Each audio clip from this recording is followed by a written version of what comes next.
Let's do a prayer together. Heavenly Father, Heavenly Father, Divine Mother, Divine Mother, Friend, beloved God, Friend, beloved God, Jesus Christ, Jesus Christ, Babaji Krishna, Babaji Krishna, Lahiri Mahashai, Lahiri Mahashai, Swami Sri Yukteswar, Swami Sri Yukteswar, Paramahansa Yogananda, Paramahansa Yogananda, and all saints and sages, and all saints and sages, expand our minds, expand our minds, that we may see the world that we may see the world as you see the world, as you see the world, that we may see ourselves that we may see ourselves as thyself. as thyself. Om. Om. Peace. Peace. Amen. Amen.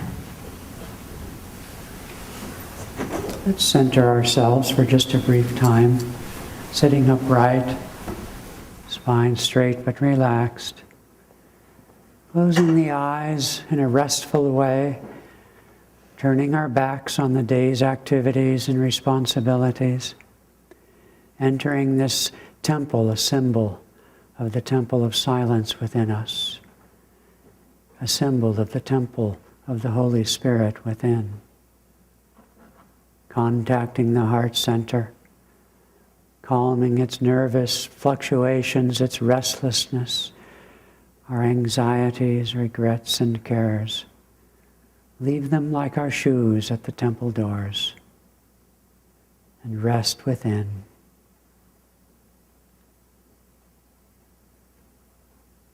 And in that restful spot of the heart's natural love, expand our mind, our consciousness, our conscious awareness and feeling beyond the confines of the mortal frame, blessing one another, filling this room, this sacred space. And like the sun that dawns in the east, its light, rays of light spreading from east to west, spread the light of your heart in all directions, to all beings, out into the universe, the cosmos. Your light is the light of God, the great light of Spirit. All things are floating in your mental sea. They are part of me. They are part of thee. Rest now in the cosmic vision of our oneness with all creation.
Let me just start with a couple of quick announcements. Yeah. Welcome, everybody. Tonight we have the beginning of the Yugas Class, which is part of the Kriya Satsang groups, and it's also open to the public. So we have a number of other great souls with us tonight too, which is great. I needed to finish up just a little bit of housekeeping for the satsang groups, the Kriya satsang groups. Prem Shanti has for you, and she'll divide up between the two sides for those who didn't actually physically take home the handout that had the division of all the service groups for this year, for all the events we're coordinating. So if you're in the Kriya Satsang groups, please take one and pass it along. Last week, we actually broke out into our various service groups, our various events we're coordinating, and determined amongst ourselves in little groups when the time would be that we'd activate our team. And so if all the team leaders could contact everybody that's on your team, which is on the sheet you're about to get, and make them aware of that date for those who were absent last week, that would be very helpful. And Prem Shanti also has a couple of clipboards that she's going to be passing around. East West is hosting a Women of Wisdom event on the weekend of the 14th through the 17th. And they mostly just want our female staff to be there. And right now we have a majority male staff. So we have most of the slots filled, but we have I think about 3 slots that need to be filled for that event. If you're able to volunteer on any of the ones that are highlighted in yellow, and if you're female, that would be very helpful and much appreciated. I'm hoping we can fill those tonight. And then, Prem Shanti, was there another handout? For the Mexican dinner. Oh, the Mexican dinner on the 15th, the international dinner prepared by Buddy and Lisa. Yes, that will benefit our future fellowship hall. It's a delightful event, and it's only, well, by this weekend, we need to tell them how many to buy food for. So we just have a few days to fill that, and if you know you can come, just put your name on there, and Prem Shanti will be in touch with you to arrange your prepayment. We'd be very grateful to save us some time if you could do that. And we need 60 people there, so. That's for everybody, not just some. That's for everybody. That's for everybody. That's for your uncles and your aunts and your children and your cousins. Bring them all. It's a very fun night, and we have very special entertainment that night, including David Eby. Is that right? Yeah. Who's our premier musician. So those, I think, were all the announcements that I had. Okay. Does everyone have the syllabus of the reading chapters for the book? If not, They were out in the foyer Okay. for people to grab. so for the next, we'll have 6 classes, 3 this month, then a skip, and then 3 next month. And so we're going to attempt to cover the first 3 chapters in the introduction a bit, but no promises, because we want to leave some time for input and so on. This book, The Yugas, and if I haven't met you, my name is Sriman, Nayaswami Sriman, and this is Padma, my wife, Nayaswami also. And this book, The Yugas, is our course of studies, and it offers a view of history, past, present, and future, that is completely really opposite what our Western classical training is and what most people on the planet believe is going on today and has gone on in the past. It uses facts and things, anomalous facts that we'll talk about, of course, but it's a theory that goes back to ancient times. And we will proceed. Normally, I think in presenting this, I would probably, if I were on my own, do it somewhat differently, but we are reading it together, so we will do our best to follow the reading material, even though that's not necessarily how you'd present it in a context like this. So let's move to the second slide, the person who's awake and ready over there. Very good. Because I want to introduce to you our authors. Many of you know these two fine gentlemen. Both have lived here in the Ananda community in the Seattle area. The fellow on the right, Purushottama, Joseph Selby, is the main author of the book as an author, and he was my predecessor here in Seattle, spiritual director. And the gentleman on your left, David Steinbetz, Vyasa is his spiritual name, also lived here with his wife, Janaki Devi. He is the quintessential mad scientist. Worked for decades in a secret department of Xerox and invented things that are unmentionable, probably flying around the space somewhere doing dastardly things. But no, he's a sweet man and so intelligent and fun to listen to. But he did the research, which extended over decades of his life. And yet Purushottama was the real writer, and they both contributed equally. In one way, Vyasa was the brains in a scientific sense, but Purushottama, Puru as we call him, Joseph, really synthesized the material in a way and brought in many, many new insights that hadn't been brought out. Now, let's see. I'm going to come back to the genesis of this having to follow the book. Let's go to the next slide. And so what the thesis of this theory, maybe we'll call it a theory, the Yugas theory, the cycle of the ages in ancient teaching, which we'll come to in a minute, has for its genesis in our more or less lifetime, generation, etc., the turn of the century, 1905, 1904, whenever it was that Albert Einstein first published his theory of relativity, E equals mc squared. And the revolution of which we will be speaking this evening, the seeds for that were planted in the objective realm of science. And that's not the only realm we'll be exploring, but in the objective realm of science, this man turned the corner in terms of identifying and making possible the rapid expansion of knowledge and awareness. That is the essence of this book. Now, had he not, somebody else would have. So even he wouldn't take it personally.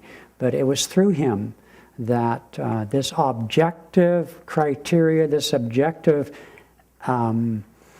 standard, proof, if you will, of the advancement of the age, the seed for that was planted.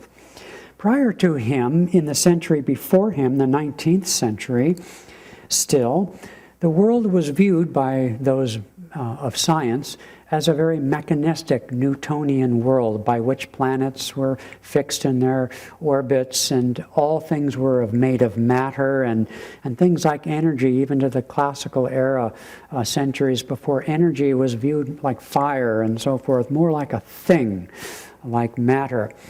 And Einstein picked up on an anomalous problem in science in the latter part of the 19th century. That anomalous problem had to do with the inability of scientists of the prior century to prove the existence of ether.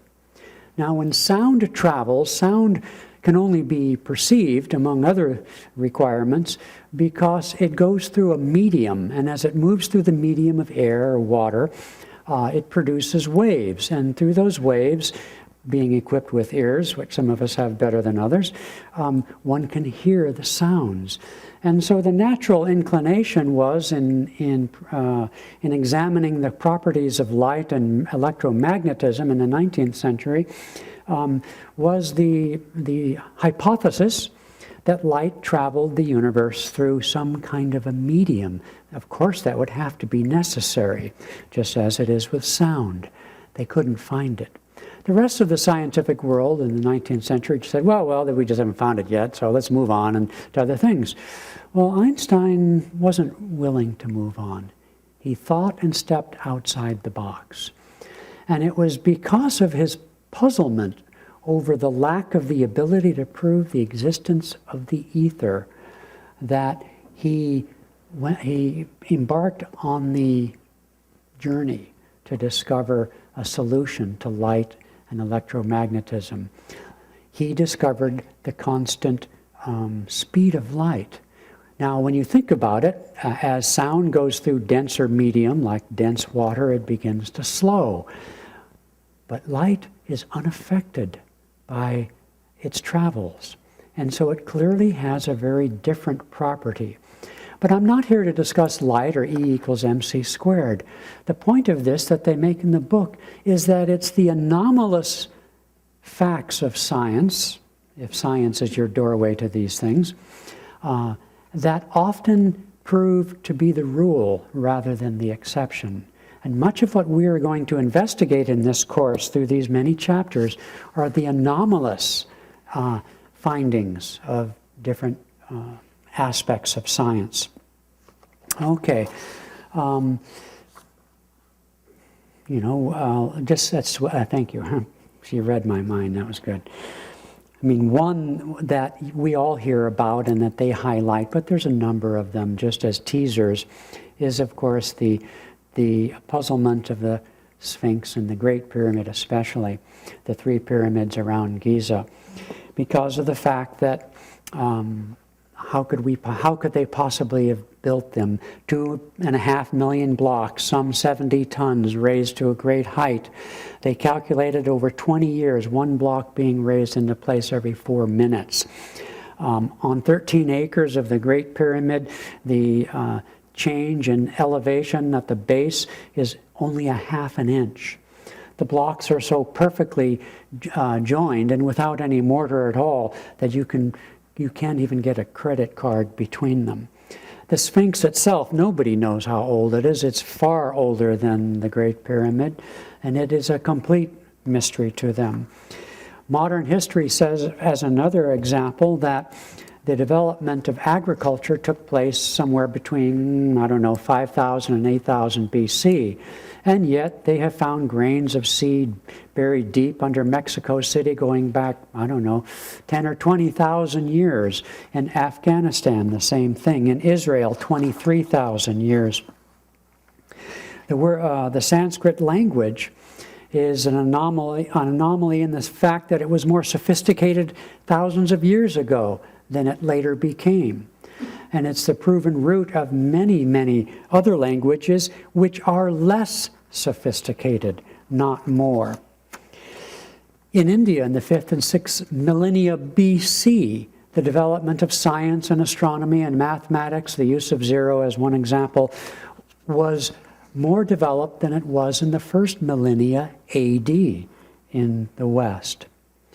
So let's move on. The genesis of this, again, I hesitate to say theory, but this hypothesis, if you will, if you must, was first introduced in a book most of you know, The Holy Science, written by Swami Sri Yukteswar, a fairly unknown, little-known Swami near Calcutta, and he wrote the book in 1894. Those of you who know the autobiography of a yogi know the story where the great peerless master Babaji commissioned Sri Yukteswar to write such a book showing the underlying unity between the scriptures of East and West. Well, Babaji didn't say anything that we know of about the Yuga theory, but the Yuga theory appears in a mere few pages in the introduction to this book. It's practically a sidebar to the whole book. And it turns the world history upside down. To this day, in fact, in India, I'll just be honest, all of the Orthodox Hindus from whose culture this basic calendar derives for many thousands of years, believe that we are in a declining arc of consciousness and intelligence and morals and ethics that extends over 500,000 years, and we're just at the beginning. Most Orthodox religionists, I'll say it more clearly, all religious fundamentalists of all the 4 or 5 major religions believe the same basic thing, that the world is either going towards Armageddon or hell in a handbasket, or in any case, morals and so forth are declining, if for no other reason than their own religions are under attack, but so they're on the defense. But nonetheless, that is a very dominant worldview, not just a a Hindu one. Okay. Come back. I need those notes.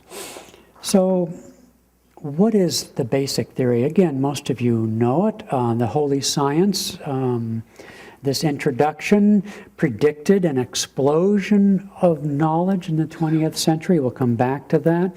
He predicted that matter would be discovered to be, in his rather quaint translated language, as fine matters. Think of like atoms, protons, quarks, and so forth. So fine matters and electricities, including, of course, electromagnetism. He describes an arc of human history, that a cycle of 24,000 years, that's divided into 12,000 ascending, 12,000 descending. What do I mean by descending and ascending? It refers to, you could say, our intelligence, the average mean level of intelligence of human beings on the planet. Doesn't mean everyone's limited to this. There are geniuses and saints and sages and inventors and artists in every generation, no matter where the cycle may be. There are people of great vision. We're not talking about individuals now, we're talking about mass consciousness. How does most of the world behave, and what do they find of interest, and where do they put their own energies? He posited in this theory that the intelligence of humanity and the cycle that regulates mass consciousness is the result of influences far beyond our own solar system, and we'll talk about those. Let's move on. So there are 4 ages, 4 up, 4 down, so to speak. And so the lowest age, the Kali Yuga, is let me start this way mathematically. Each of the ages is either 1,000 in the lowest, 2,000 the next, 3,000 years the third age, and the fourth age is 4,000 years in length. And in each segment, each yuga cycle has then a sandhi, a transitional century or two, equal to 10% of the base line. So a Kali Yuga, 1,000 years, 10% is 100 years. So 100 years coming into that age, 100 years coming out, by which consciousness begins to shift. Dwapara, Dwa means 2, Dwapara Yuga, 2,000 years, 10% is 200 years. Transitional centuries coming into it, 200 years, transitional centuries coming out of it, a total of 2,400. The Kali then being 1,200, Dwapara 2,400. And if you do the math, you come up with 3,600 for Treta. Tre means 3. And Satya meaning truth, 4,800 altogether. 4,000 plus 400 plus 400. So altogether, you add that up, and it comes to 12,000 years. 12 ascending, 12 descending. Okay? Let me just look at my notes. Let's move on to that. Now, this attempts to put the cycle, the current cycle that we're in some sort of core years. So you are here. We are at the beginning, in the first 114 years, beginning in 1900 and 1905 or so, Einstein discovered E equals EMC square. In the 2,000 years of Dwapara, the central part of it, the 200 years coming into it began in 1700, transitioned, and now we have entered at 1900, and that's approximate. He never said that obviously the movement of the stars doesn't coincide nice and neatly with the Gregorian calendar, but he rounded off. And so year 1900 began Dwapara proper, the 2,000 years of the central part of Dwapara. The Kali Yuga, then 1,000 plus 1 and 1, so 1,200 years, had its nadir, its lowest point, at approximately AD 500. Now, Padma's going to go into some of the history about that and those years were characterized. Fortunately for consciousness, the lowest consciousness yuga is the shortest. And the Satya Yuga, rising 4,800 years, descending 4,800 years, is the longest. Now, much of what you and I have been taught and what our culture, East and West, is familiar with through artifacts and written histories and oral histories, mostly spans, 500 AD, 700 BC, 3100 BC. Pretty much this very small arc is what we call, as human beings here today, history. Okay? We know very little about the highest point. It left the chart, but 11,500 BC would have been the high point, the golden age of consciousness in this particular 24,000-year cycle in which we are in. And we are now in the very low end of the ascendant. This is not a high age of consciousness, but we have moved out of the lowest age. And the rapidity of change signifies that. So here are some just general aspects.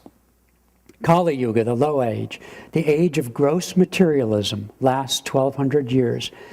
Humans have no comprehension of anything beyond the material world, and there's no peace anywhere on the planet. Dwapara Yuga, our age, the electrical or atomic age, lasts 2,400 years. Man understands, as we said earlier, fine matters, electricity, atomic structure, and so forth. This is the age in which space will be annihilated. We'll talk more about that later through communications and travel. But there is no safety in this age. War is on a grand scale. 2,000 more years to go, kids. Treta Yuga, third age, gets a little better. 3,600 years, it's the age of mental power. Okay, our age is an age of energy, a grosser amount. Man now understands divine magnetism, the source of electrical forces. Telepathy, mind power is developed, annihilating time. Hard to imagine.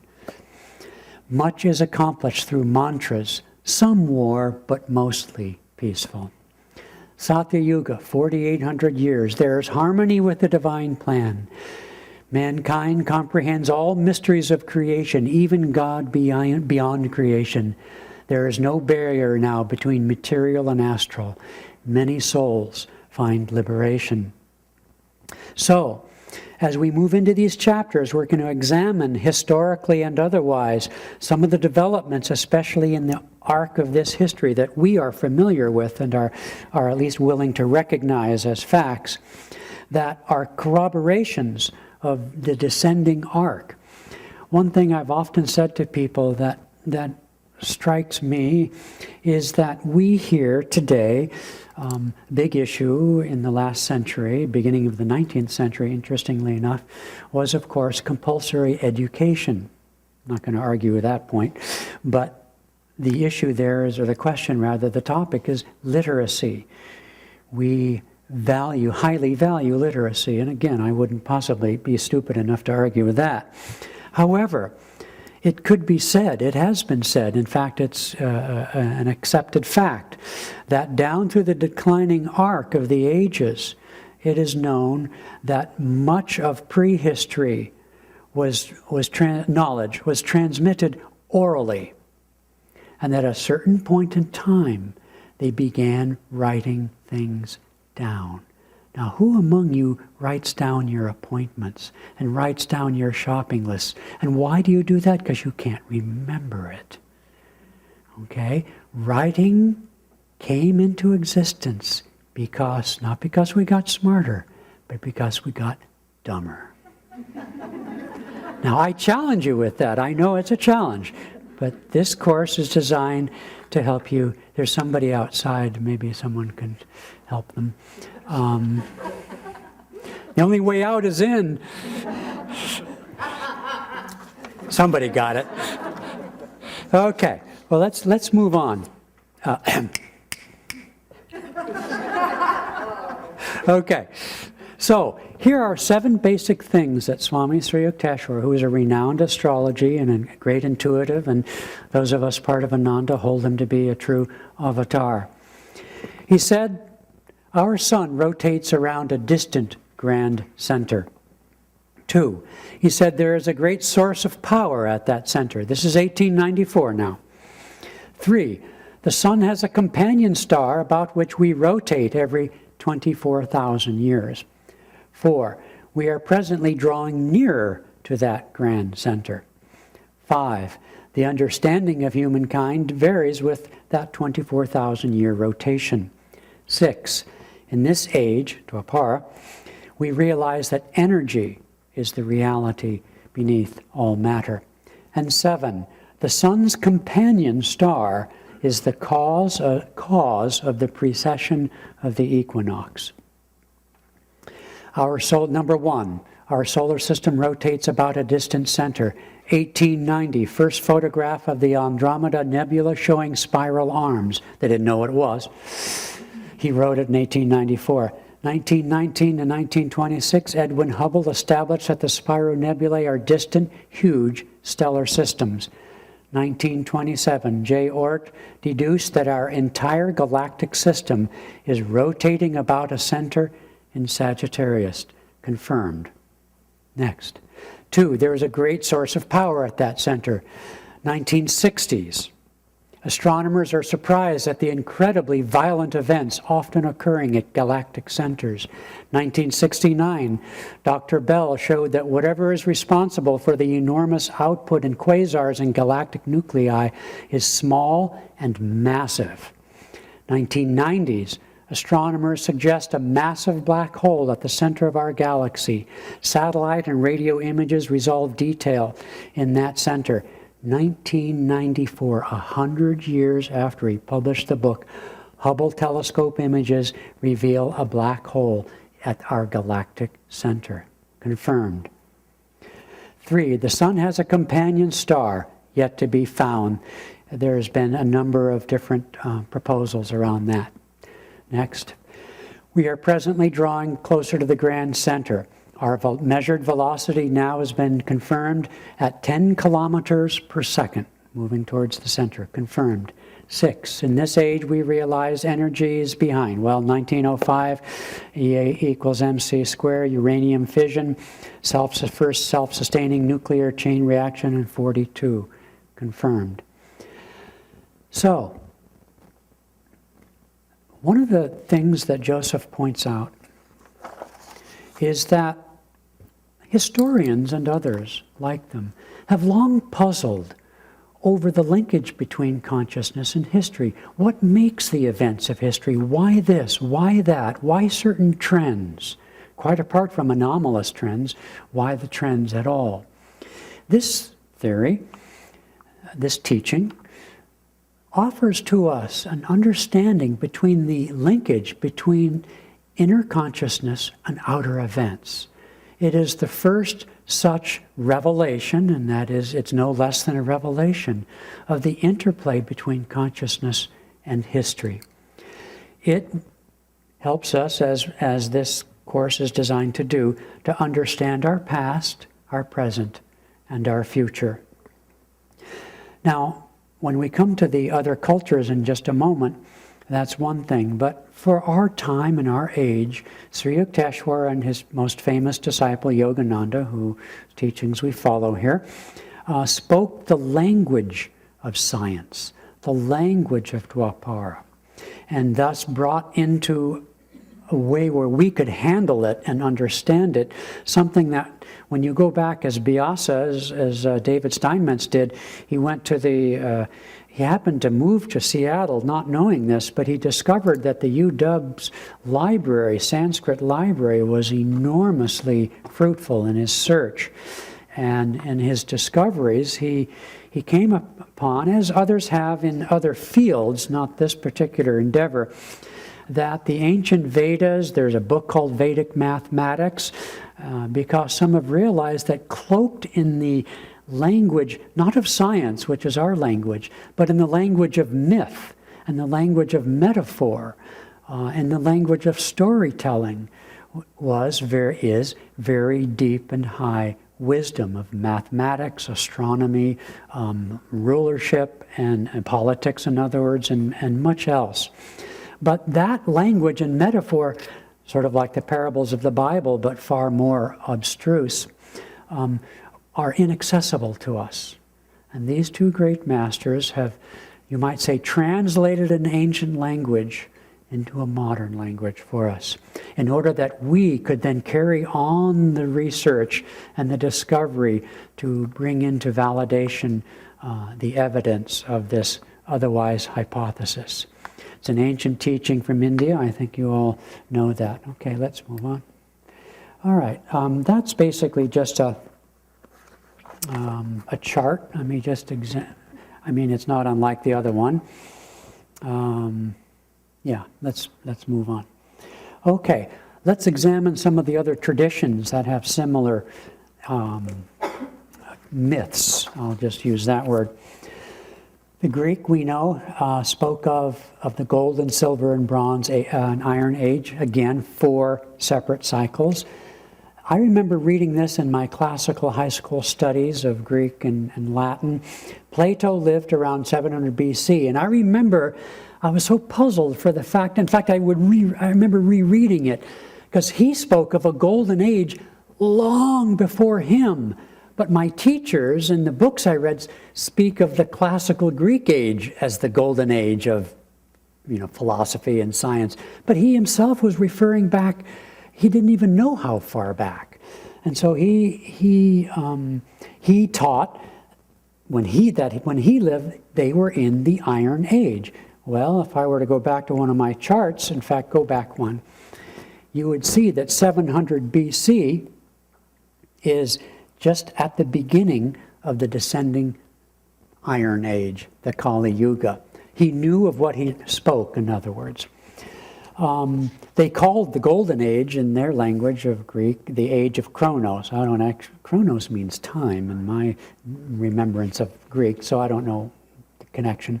But he at least described it in similar terms as they do in India, as a golden age when people ate natural food. They didn't really even have to have agriculture because things just fell off trees, I suppose, and they knew what to eat that grew out of the ground. There were no wars, and moral character was of a high nature.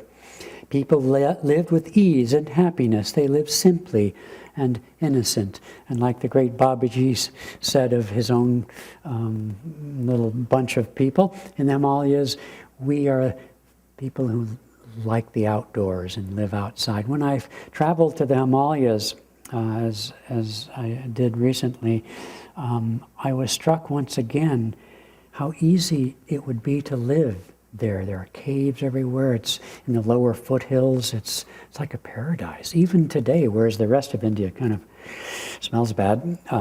No, sorry, but it's quite beautiful. And it was easy to imagine just walking the trails, and it's like a paradise. In Persia, they spoke of the same thing, same metaphors, gold, silver, bronze, and iron. They spoke of the cycle being 12,000 years. The Norse culture spoke of 4 ages: peace, an age of sort of social interaction, an age of violence, and an age of chaos. Guess which one is ours? The Celtic peoples, the book goes into more details. This is just an overview. The Celtic peoples spoke in colors: white, red, yellow, and black. Those colors, by the way, match the colors in the Indian tradition. Egypt spoke of an age of the gods, demigods, heroes, and men. The Hopi tribes spoke of 4 ages, ranging from happy to all the way to the other end, unhappy. And the Sioux tribe spoke of the legend of the white buffalo woman and spoke in terms of 4 ages as well. The reason India and the Sioux tribe are juxtaposed is because Joseph points out the interesting thing that in India, one of the symbols for the Yuga cycle teaching is the symbol is Dharma, but the animal totem for that is the bull, or the, what do they call it in India? The yak or the buffalo or what? Buffalo, that's it. And so they spoke of the buffalo too. And more than that, each of the traditions spoke of the highest ages as the buffalo standing on 4 legs, the next age 3, 2, and 1. So they shared that even though they were literally on opposite sides of the earth. Okay. People like Joseph Campbell and others, and our researchers here in their studies, verified that the coalescing of these myths of the 4 ages came into being and came into teaching almost, I imagine, in self-defense, almost, and there are other indications of that. We don't have time for the story, and Padma and I visited Ireland in one of the great megaliths there, but it was as if in the descending ages, they were desperately trying to remember the wisdom of the past, and they were desperately trying to encapsulate it and capture it in different ways. And so all of these myths that we just mentioned to, and these stories, were articulated at the beginning of descending Kali Yuga. All of them pronounced that at the time that they themselves, humankind, were in fact in the lowest age. They had enough intelligence to know that. And thus they described their own history as a history of declining age. Even though we, in the West, see ourselves, and not without some reason, but nonetheless, we trace our history back in a very linear way. You know, caveman clubs, going from caves to agriculture, agriculture to cities, and so on and so forth. We describe it in a very linear, opposite way. And they all describe, of course, the highest age as a golden age of one sort or another. Okay, so Padma, you will tell us a little bit about Kali Yuga?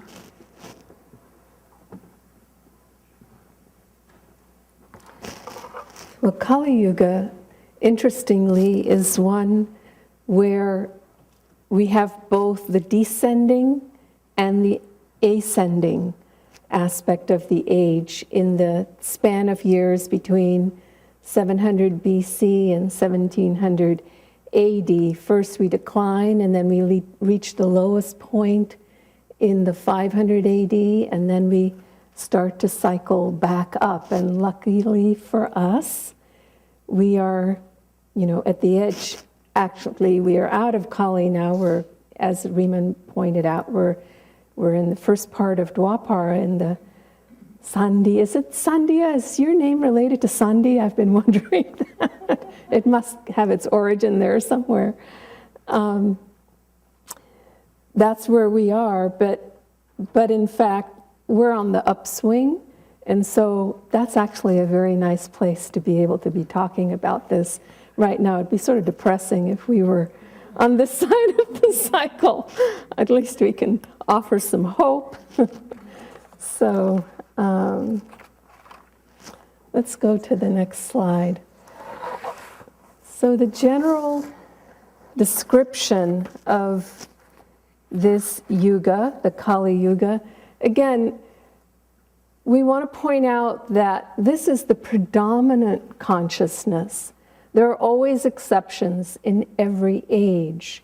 There's saints and great wisdom that comes, that is born into an age to help the general consciousness of that age.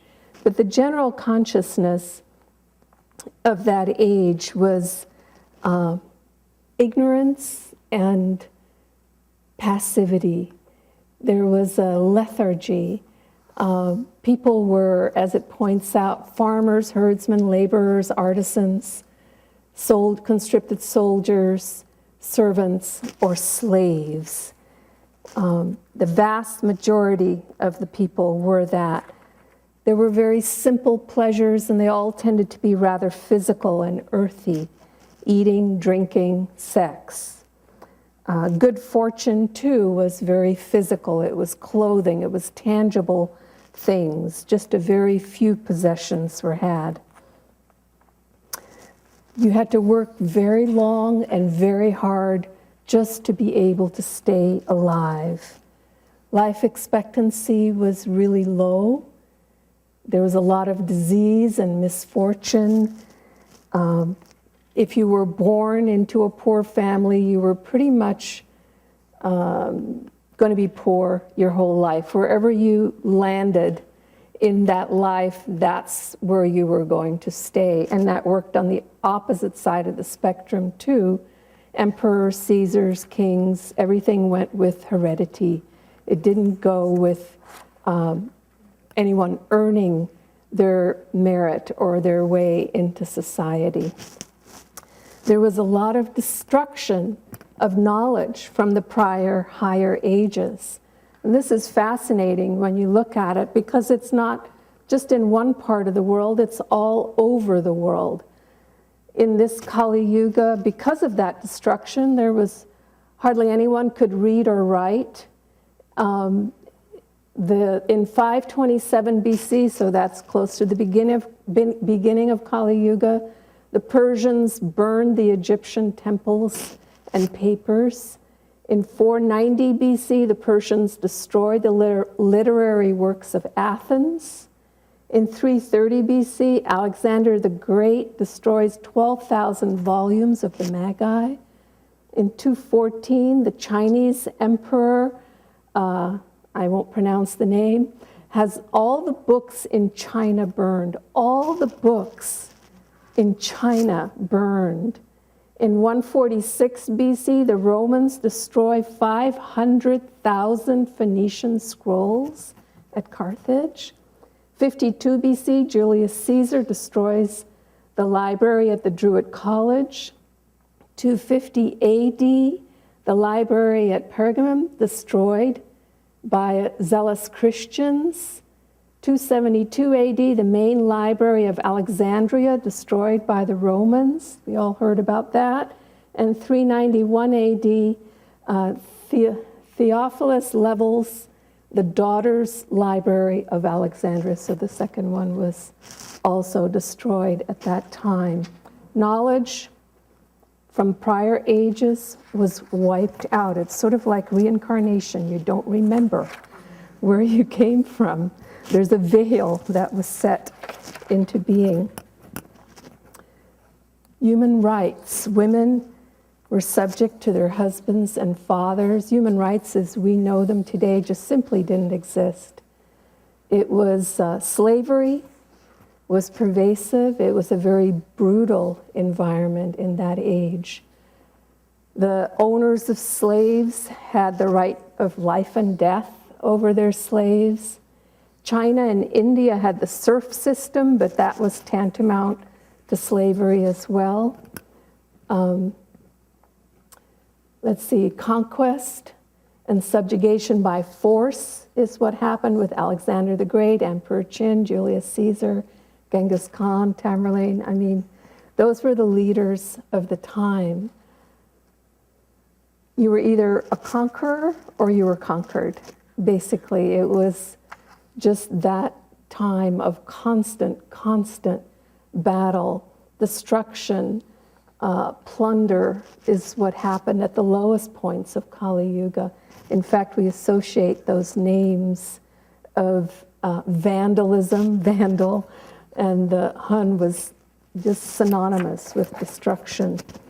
Let's talk for a minute about the religion of Kali Yuga. It had a lot to do with sacrifice, sacrificing animals, sort of bargaining with God. I'll give you this if you give me happiness, or if you give me peace from the sword, or something like that. It was the only time in history that human sacrifice was practiced. The Aztecs at one point sacrificed 250,000 humans in 1 year, every year. So it was a method of communicating with God and showing your desire for spiritual good by offering human life and offering other things. Most of the world religions that we know today were born during Kali Yuga. Hinduism, Buddhism, Islam, Christianity. Religion was ritualistic, dogmatic. There were certain daily things that were done and certain beliefs that had to be held to. It was very rigid. They demanded exclusive adherence, which some religions early on in Dwapara still do, as we know. We can see echoes of this still remaining with us today. We haven't quite shed that yoke in the first 200 years of Dwapara. Priests demanded obedience. Rival religions were abhorred. Book burnings, those kinds of things would take place. And in some aspects, in the lower parts of Kali Yuga, you were either converted or slain. We know that hundreds of thousands, millions were killed in that manner. There was no moral code. People tended to choose the path of least resistance. And whether you were wealthy or poor, the basic thread of life was a sensual one. It was Kali Yuga where the word orgy came into being, for example. Let's go to the next one. The disintegration of empires. And what happens here is that we see that through watching the history of empires, which we'll do in a minute, that they either dissolved or they evolved. You see what Riemann was talking about earlier, how in the West we tend to think in a straight line. In the Yuga theory and in all these theories all over the world, not just the Yuga theory from India, it's all cyclical, isn't it? Just like the seasons are cyclical, just like all life is cyclical. And so time, too, and history in this way is cyclical. And so we find that they dissolve and then they evolve again. And I'm going to show the similarities in a minute, but I wanted to start with the Roman Empire, which is the next slide, because it's a good example. The Roman, you see, is this the bad side for me to be on? The Roman Empire started about 500 AD, and it was actually a semi-democratic government. It was a republic. It was, I'm not doing well with this thing. It's just falling off of me. Is this okay?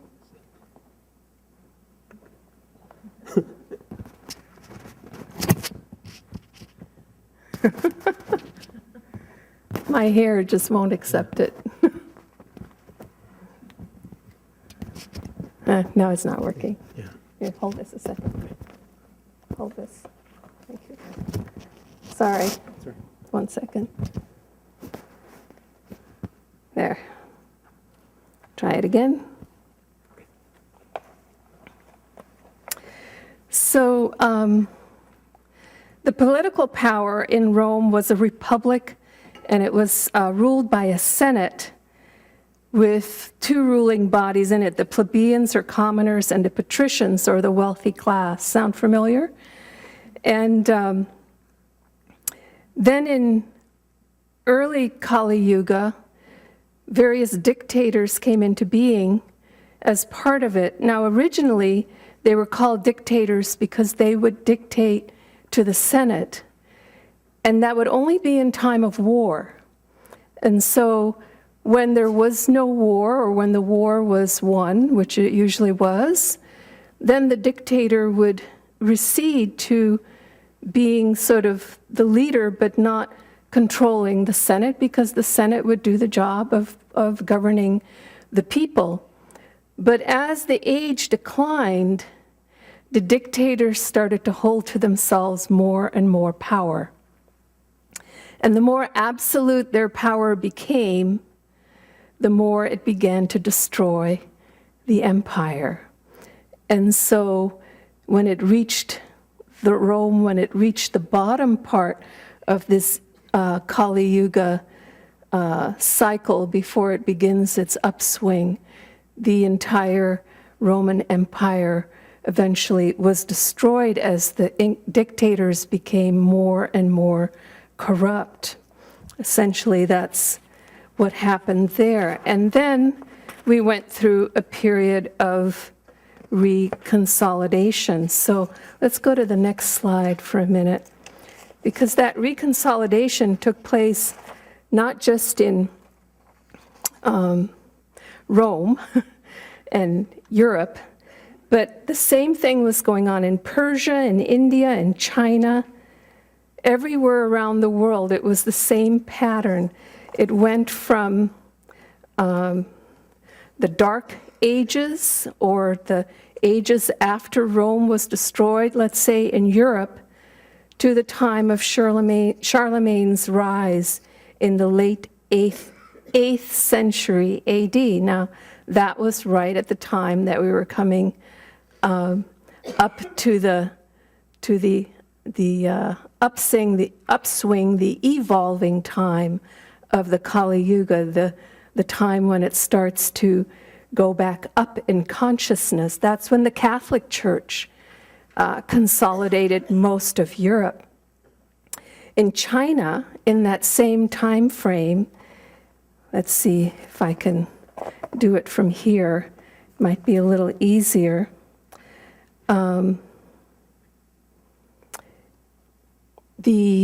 Where is he? Emperor Qin consolidated China in this early part of Kali Yuga. And then China down here in about 220 AD starts to have a lot of internal fighting, and it breaks down into multiple kingdoms. And then it goes through just a very, very ugly, dark time. They call it a period of utter darkness, right here at the bottom of Kali Yuga. And then it comes back out. Genghis Khan is up here, and there's a reconsolidation by I think it was his grandson, Kublai Khan, reconsolidating China in this time, right at the opposite side of that cycle. You see how interesting that is? And the same thing happened with Europe. The same thing happened with Persia.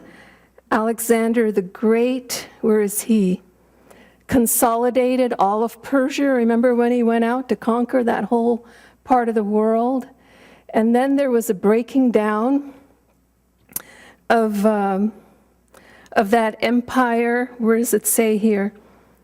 I can't pronounce these names, but basically there was this other king dude who came along in 484 AD, and the invaders destroyed everything in this period, and then Persia reconsolidated in this upper part of Kali Yuga again. In India, Ashoka the Great in 250 BC had consolidated India, and they ran that continent for a long time, many centuries.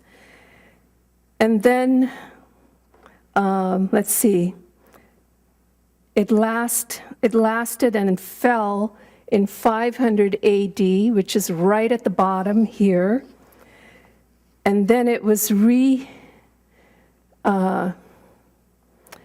brought back together in the upper part here, but interestingly, it was brought back together, not necessarily in easy and holistic kinds of ways, but at that time by the Muslim invaders who sort of made everybody convert and sort of reunited it.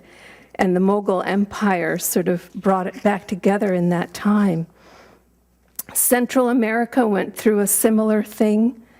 I think I don't need to go through every one of them, but you can see on this chart, when you have it in the book, that the consolidation, it started off consolidated, it all broke down in this really dark period, and then it became reconsolidated.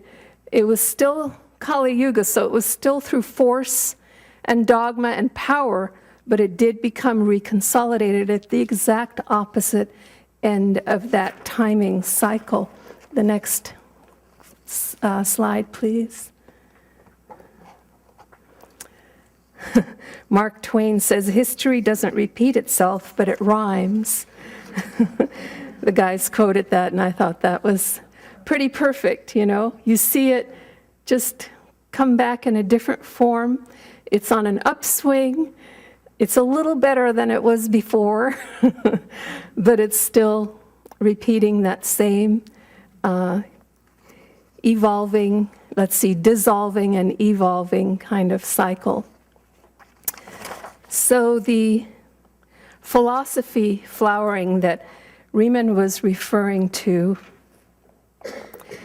Sri Yukteswar explained that people began to have more respect for themselves as we came to the end of Kali Yuga, that people began to see more God as being within them and accessible rather than someone to barter with for our happiness, and worse than that, someone to fear, which is what most of Kali Yuga did with God. So the Greek Golden Age is in, again, this early part of Kali Yuga. That's the High Age. And as Riemann was referring to, they were drawing on the higher ages before them, weren't they? And then it descended into Kali Yuga and all broke down in these dark ages. And then just on the opposite side of that cycle, we have the Renaissance that took place in Europe, by example. Now this is talking again about Europe, but I'm sure we could find the exact same analogies in all the different cultures of the world. And so the Renaissance, again, brought it back to more reasoned philosophies, know thyself, Socrates, and that man could experience truth for themselves. This all came into being towards the end, in the upswing of Kali Yuga, sort of preparing us for Dwapara and for Einstein and for the wisdom of Yogananda and Babaji and all the great ones from the East as well as the West, just on the opposite side of that cycle.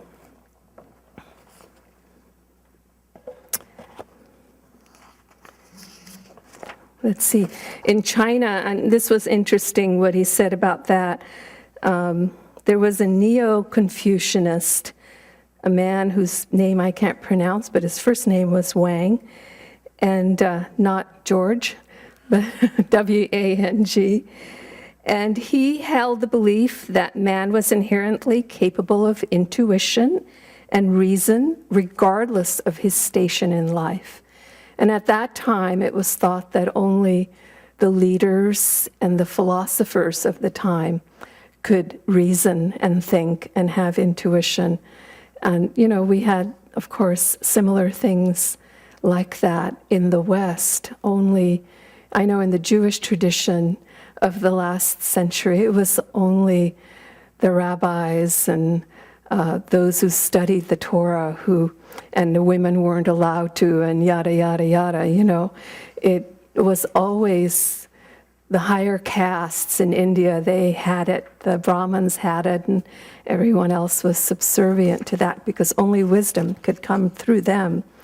And of course, that all was shaken in the next era. And then there was is this the next one? The resurgence of physical and mechanical knowledge in the different ascending and descending cycles of Kali. So this was interesting. With the Romans, by the end of the 1st century AD, near the middle of the descending Kali cycle, the Romans knew how to construct efficient water mills although they didn't use them very much, but they had the knowledge of that construction. There was in the Greek society, they were very prolific with this kind of scientific evolution, and they developed air pressure devices, self-moving devices, devices that were powered by steam and wind. They were like vertical steel mills. And then what was intriguing, they actually got to the point of developing the steam jet or spinning motion of a steam engine in that time. And then they lost that knowledge. And it was lost for, I forget what it said here, but some 600 years, I think, as in the descending cycle. It just sort of started to disappear, and from one generation to the next, ignorance set in, and it was just gone. And then in Persia, they found a device. It was called the AD, and I can't pronounce it. It has a complicated name. But no, I'm sorry, it wasn't in Persia. It was in Greece. It was in an island off Greece that it was named after. And it was a very complicated device which was used to calculate the motion of the sun and planets. And it wasn't constructed again until the 8th century AD. It was lost for, 600 years or something like that. They developed another device in between, but it didn't have nearly the technical abilities. In fact, they said that the precision of that device was not brought into being again until we developed mechanical clocks in the late 13th century AD. So it took, 1,300 years or something before they rediscovered that again. So, you're ahead of yourself. That's Riemann. The point is that in this period, they knew that the sun was the center of the universe, at the early Kali. Then they lost that knowledge, and the earth became the center of the universe again. And we all know about those poor guys like Copernicus and Galileo who were imprisoned for expressing the sun as being the center of the universe again. And all this dark age, we stuck to what we knew, which was just the earth we lived on. So I'll let Riemann take us into Dwapara now. How feels everybody? We're in Dwapara. Actually, I wanted to say one more thing. We are in Dwapara, and women get to speak. But when I was working on this, I was reflecting on a talk that Yogananda gave in 1942, I think it was. And so I went back and looked it up. It's the one called Post-War Prophecies. And so he said things like, now I'm talking about the evolution of consciousness just briefly. The United States of the world will not come in a day or even in our lifetime, but it's a direction that we're heading to, the United States of the whole world, everyone in harmony, working together. A great deal of groundwork will happen in the 20th century. After this World War II, now they were in the middle of it, mind you, any politician advocating war will be made to fight in the front line of battle. War advocators after this war will be termed international criminals.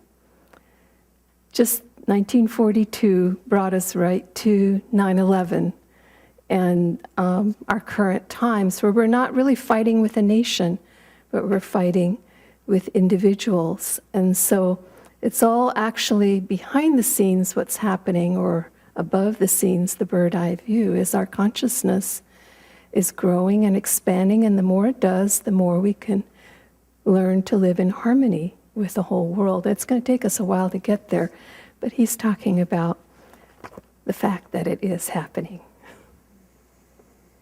You know, when I first read about all this, it bothered me that people would forget stuff. That, you know, in a previous putting this together, Vyasa in his lectures spoke more than the book does about the different mechanical devices, and Padma mentioned the water wheel.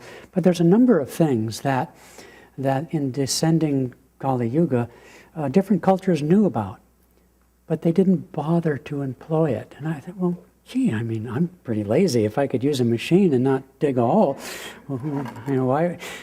And then I remembered that in respect to the higher teachings of yoga, the expression in the autobiography of a yogi is that these things, those things, were lost due to man's indifference. And as you become, let's imagine, maybe less intelligent, let's think in terms of Dwapara, you become less energetic. And there's more energy expended or required to use your mental intelligence than brute force. And a hallmark characteristic of Kali Yuga consciousness, as well as the history, is the use of brute force. It becomes, in other words, easier to just get the shovel out of the garage and dig a ditch than to rent a backhoe, so to speak. And because of the predominance of slavery and so forth, you could just marshal these people and make them dig the hole, even though you might have had the knowledge how to do it in some less arduous way. And so part of the loss of knowledge has to do with the lack of interest, the lack of mental energy, the lack of curiosity. And of course, we can see that in human beings in every age. People are lacking in curiosity, lacking in mental energy, and lacking in energy generally. I purposely didn't talk about, and I don't have any slides with which to do so, the one thing that is least treated in the book, but which is of fundamental importance. The authors decided to not pursue the mechanics of the astronomy by which these cosmic, galactic, I should say, influences impact human consciousness. That's the part of the hypothesis that is the least developed and as yet completely unconfirmed. I mean, other than the vast amounts of radiations coming from different parts of the universe, center of our galaxy and other places, the actual mechanics that are referred to in the holy science, our sun moving around a dual and so forth, is something these authors decided to toss back in the appendix. Sri Yukteswar says that this motion of the planets that gives rise to the ebb and flow of consciousness is related to, is caused by the term precession of the equinoxes. Now, I'm way over my little pea brain on this sort of thing, but if you are interested, there is a detailed and quite fascinating an attempt to explain this. For one thing, our astronomers haven't found a dual for our sun. For another, our astronomers insist that the precession of the equinox is caused by the gravitational influence, mostly of the moon, on the bulge on the equator, and a little bit of the sun as well. But the precession of the equinoxes is simply the fact that as our planet revolves around our sun in 364 and some odd days a year, when we land at the same measurable point, and a measurable point, arbitrary though it is, would be one of the two equinoxes when the days are of equal length, autumn or fall, then we notice that at night, when we look out at the stars, which have nothing to do with our movement around our particular sun, they're all stars, right? All suns, I mean, we're a few degrees off from where we were at that point exactly 1 year ago. And so we're moving, it's called a westward movement, as the tilt of our Earth, which causes our seasons. In other words, if the sun and the moon, the sun and the Earth had the same axis up and down, are going around it, then our Earth would face the heat of the sun equally throughout its 12-month travel. But in fact, we're canted a bit on our axis. So for half of the year, one side or one bottom half of our planet is getting more solar rays and then the other half. And so when the sun goes out at night, because it's on the back side, dark side, and we're looking out at the stars, we see a set of stars throughout the year. And that's the zodiac, 12 sections. Well, that zodiac, to use incorrect terminology, moves backwards like a clock. Every year at the autumn equinox, to pick a spot that's measurable, the same stars aren't there. They've moved a little bit. And so our solar rotation in our tiny little solar system in respect to the universe, seeable universe around us, which is unrelated otherwise to our own solar system, seems to be moving. And so because we've not found the dual, and because our astronomers are insistent on that they have found the reason for the so-called fixed stars, they seem fixed to us, they're no more fixed than we are, but for the fact of the fixed stars moving backwards to the west a little bit, our authors simply had to throw up their hands and say, well, we can't take on all of science, we're taking on enough here with history and so on and so forth.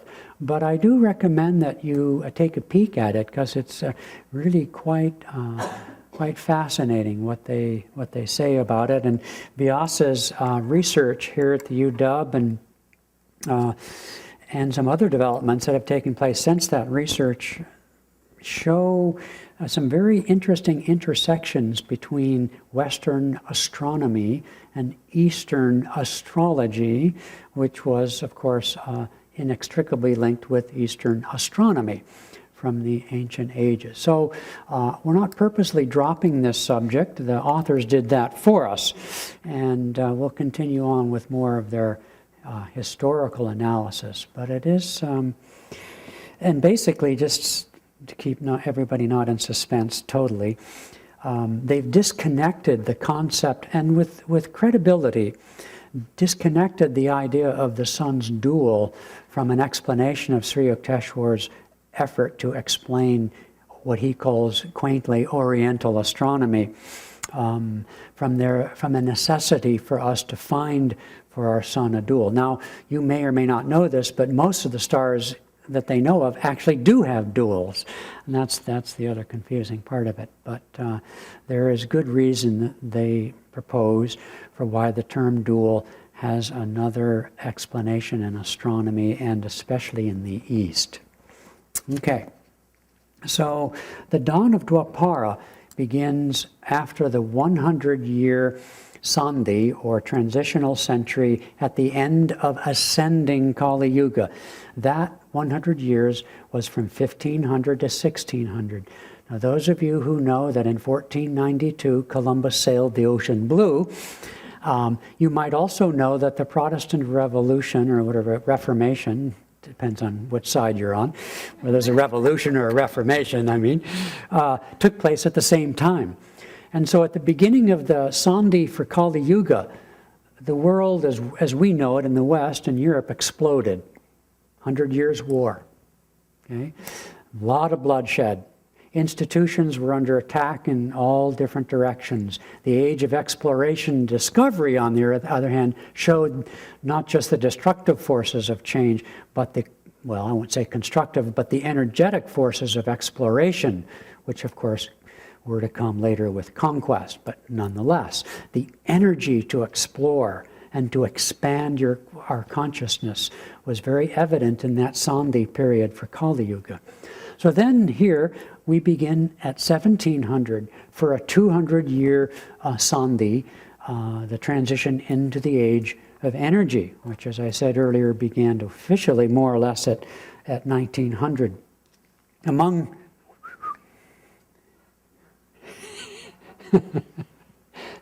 Among some of the things that the authors point out as in this 200-year period was the discovery that the air that we breathe was actually composed of various gases, for example, oxygen and hydrogen, in 1778, 78 years into the first century of the Sandhi. John Dalton discovers the existence of atoms. Those of you who have studied the Vedas and in ancient, as I mentioned earlier, thousands of years ago, the whole concept of atoms was already known in the past. Dmitri Mendeleev creates the periodic table of elements in chemistry. Pasteur, Louis Pasteur, discovers microorganisms. They discovered their first vaccines from, bread mold. And then, of course, behavior of electricity, magnetism, voltage, current, resistance, and motors was being explored during that 200-year Sandhi period. And then Dwapara begins, 1900. Knowledge doubled, some have estimated, in the first 50 years of this first century of Dwapara. It doubled again in the next 20 years. It doubled again in the next 10 years. And it doubled again in the next 5 years. Where it's gone from there gives me a headache. And as they posited, the issue now today isn't trying to learn all this stuff. It's how to learn, how to live is the education challenge that's more and more on the lips, you might say, of educators. We can no longer cram all those stupid dates. Of course, that's what we're doing here, but nonetheless, there'll be a test at the end. It's how do we learn? Now, the answer to that, people like you and I who study or who practice meditation and so forth, we understand that the secret of knowledge is intuition. But that's still a long way off, even in Dwapara Yuga. Not a long way off, but it's going to advance steadily with the practice of meditation. But culturally, in terms of mass consciousness, it's still very much a long way off. But the annihilation of space is one of the characteristics of our age. And it's amazing, after 114 years only into Dwapara proper, we've done what we've done, for better or worse. But through communications, we have literally annihilated the barriers of space in terms of images, text, and voice, and so forth. Even air travel now, 24 hours or less, you can be on the other side of the planet, which is more or less India for us. Joseph talked about something that Yogananda talked about too. We're struggling very much with the parameters and the barriers and the limitations inherent in what we understand of space travel. Our culture would love to travel in space and so on. That's natural human instinct in Dwapara anyway. But, how to get there mechanically is just, with the light years out there, is just beyond us. Yogananda predicted that that time would come, when we would figure out how to travel through space in some other way than what we're consciously aware of. They posit, the authors that is, that perhaps the idea of wormholes, which I don't have the foggiest notion of what those are, and I'm sure they have nothing to do with worms, but sort of portals, if you will. We now know, even since I think the publication of the book, a lot of excitement out 3D printers, and how you can construct, I don't know, we'll just say anything, fun, through a 3D printer. They made an interesting point that caused me to, well, I didn't literally burp, but, which was, yes, we all know about converting matter into energy. That's called the, or the, that sort of thing. But converting energy into matter, energy back into matter is the 3D printer. And it may, in fact, they imagine, I extrapolate from their imaginings, be how travel in that way can take. Just like in the, on the teleporter, right? Eyes, you can reconstitute the atom. of you know the story that Asimov, but the other guy who wrote the Force thing, him. He lived in Los Angeles. There's a chapter in which, or interestingly, does precisely that to Yogananda. Okay. Now, in Kali Yuga, even the Romans, who were famous for their engineering adeptness in the building of the great arches and the aqueducts and so forth, nonetheless, to whatever heights, like the Great Dome in Paris, the Sacré Coeur, however you say this silly thing, they don't speak right there. But the cathedrals and the fortresses and so forth, these great marvels of engineering are characteristic of Kali Yuga, stone, steel, and the like. And so in Dwapara, with our more interest in fine matters, electricities, we think of nanotechnology and all the things that we're used to, the authors use the analogy of AM and FM radio. It's as if they only had AM radio in Kali Yuga, and in Dwapara Yuga, we discover FM radio, stereo, right? In more enriched music, doesn't have some of the limitations, static, that the old AM channels used to, and so forth. Yeah, and commercial, right, exactly. And so in our age, we see these pairs of situations where the quickening of intelligence and energy, mental energy especially, is shown in the various pairs of great discoveries and inventors that took place more or less in isolated conditions. The famous race between Darwin and Wallace, the competition between Tesla and Edison, and of course the nuclear arms race, all of which the discoveries and inventions proceeded in particularly in the nuclear age, in great secrecy, and yet they came to the same conclusions. Similarly, too, in respect to inner energies, we speak a lot about Dwapara in terms of, electrical consciousness and so forth, but modern psychology was born more or less at the turn of the 19th century. The exploration of the mind, of human consciousness, and of those inner energies. The questioning of motives, influences, and desires, and the whole sort of field and industry of prosperity is very much something that people like you and I can relate to, and Americans in general, the founding of our country for religious freedom, for the rights of humankind, individualism, talked a little bit about that on Sunday, is a hallmark of our age. Freedom from gender prejudice and barriers, racial prejudice and barriers, and ethnic and so forth. In Kali Yuga, as Padma talked about, what you were born as, what your father did, let's say, or mother, was pretty much what you were going to do, and your children as well. There was in that age no hope for a better life. But in Dwapara, we take it as an inalienable right, our Constitution claims, for us to seek a better life. Okay. Similarly, at the founding of our age was the age of reason. And so I'm going to end with that one, because I want to end tonight with a thought, which is there another slide? Which is, why do we care? And I've given this a lot of thought, and it came to me in the fact that after a decade or two of teaching the Raja course, Swami Kriyananda in the Science of Raja Yoga begins the entire course with the yugas, with this hypothesis.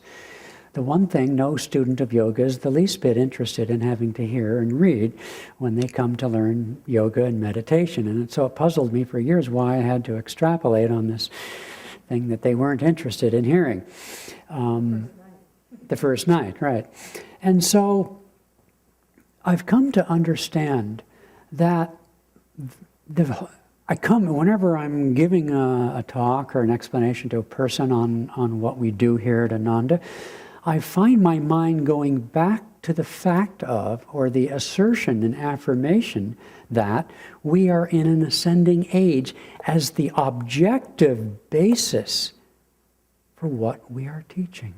You see, the subjective basis, we would say, well, our guru preceptor was a wise person, an avatar, so he could teach whatever he wanted. Who cares?